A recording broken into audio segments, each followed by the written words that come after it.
Jour 1. Voilà devant le site incroyable de Cumbe des Mayos que nous avons visité ce matin pendant 2 heures. Et là, nous allons partir pour notre trek jusqu'à San Pablo.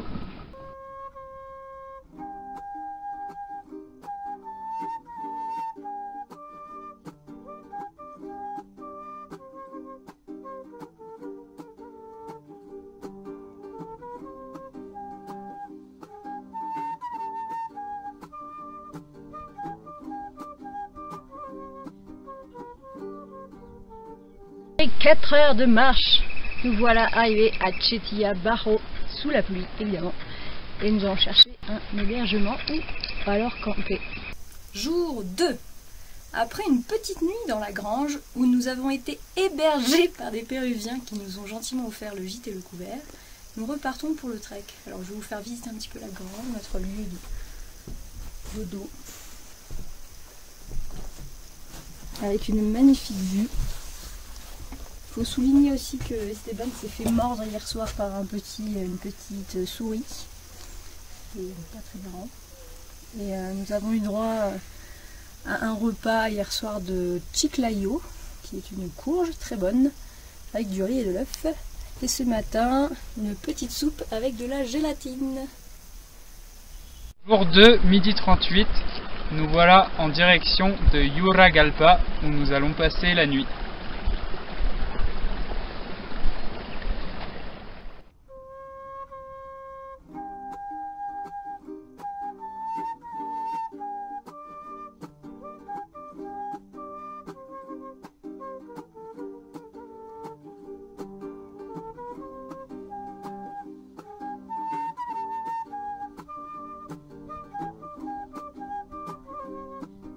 Nous voilà arrivés à Yuragalpa après plusieurs heures de marche sous la pluie. Sauvé par un évangéliste. Merci à Dieu. Première action d'Esteban, écrire la Marseillaise à la machine à écrire, normal. 11h20, nous voilà perdus entre Yuragalpa et le petit village de San Pablo, qui est notre objectif. Hier, nous avons rencontré le petit Axel qui voulait, comme profession, gagner de l'argent et qui n'avait jamais voyagé à l'étranger et souhaitait le faire et gagner de l'argent pour ça.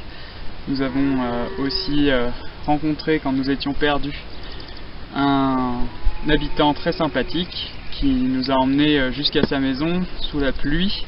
Nous avons rallongé donc de 2 heures à peu près notre journée de marche. Et nous avons dormi dans une famille traditionnelle où là, les enfants, pour leur part, n'avaient jamais vu ni une tente, ni un briquet, ni un matelas gonflable de leur vie, ni un blanc. Donc nous avons été un peu l'attraction, ça a été un moment marquant et assez sympathique, et je pense que c'est ce qui arrive quand on se perd loin dans la montagne, dans les Andes. Nous sommes sur le chemin pour San Pablo dans la brume. Et quelqu'un va sortir de la brume normalement.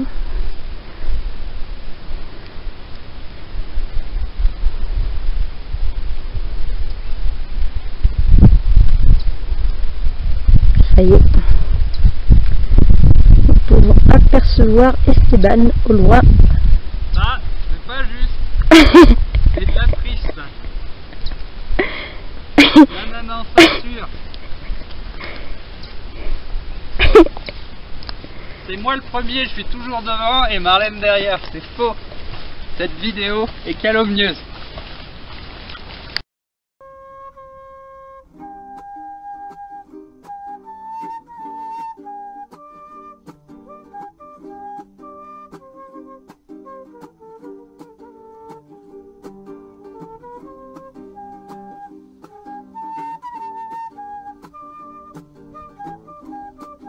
sommes enfin arrivés à San Pablo après 5 heures de marche. Bon, il faut l'avouer, les 20 dernières minutes, on a pris une moto parce qu'il pleuvait trop en fait.